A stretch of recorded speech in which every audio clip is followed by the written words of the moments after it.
Desde criança eu sempre tive muito contato com a natureza, porque eu nasci em Santarém, que é no oeste do Pará, no interior da Amazônia, e eu cresci ouvindo histórias do meu pai, fazendo histórias fictícias de animais, que eles tinham famílias e tudo mais, então eu cresci entendendo essa interação da fauna, da flora e de como nós, enquanto seres humanos, estávamos inseridos ali naquele contexto.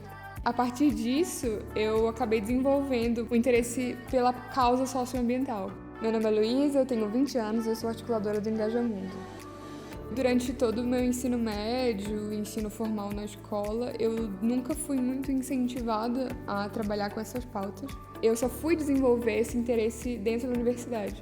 Eu tive a oportunidade de trabalhar com um projeto de extensão diretamente com povos indígenas, comunidades tradicionais, ribeirinhos e quilombolas, e através disso entender as realidades que existiam na Amazônia. E nesse mesmo momento eu conheci o Engajamundo. Nessa organização eu tive a oportunidade de conhecer vários outros jovens do Brasil inteiro. E vi que existia uma faísca assim, em cada jovem que eu conhecia e em cada comunidade que eu ia. E a gente percebeu que existiam pautas conexas e um dos meus interesses sempre foi biodiversidade. A partir de então, a gente criou um projeto chamado Cadê o Mato?, que era para trabalhar com questões relacionadas a mudanças no Código Florestal. E a gente foi fazer ações práticas nas escolas e nas universidades e também espalhamos lambes pela cidade para mostrar que essa pauta era uma pauta muito importante, de que mesmo sendo técnico demais, a gente tinha capacidade, sim, de se envolver nessa pauta. Desde o início dele, foi uma liderança conjunta de várias pessoas do Brasil inteiro co-criando esse projeto,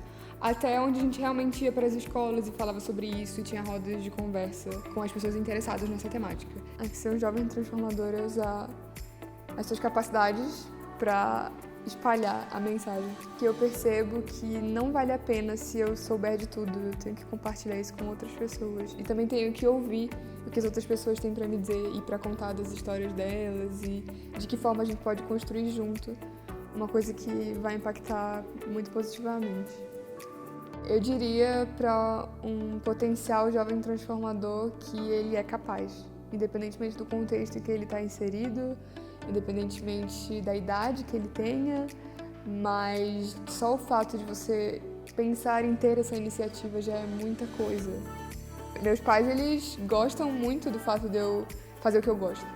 O que eu diria para um pai ou para a família é que, mesmo que pareça muita loucura, mesmo que pareça muito distante, para eles não cortarem as asas dos filhos, assim. Para eles enxergarem o potencial e incentivarem as crianças, os jovens, a acreditarem na loucura deles, acreditarem nesse projeto de vida ou, enfim, nessa iniciativa que eles pretendem ter. Porque se isso for desestimulado, a gente perde uma chance muito grande de causar impacto.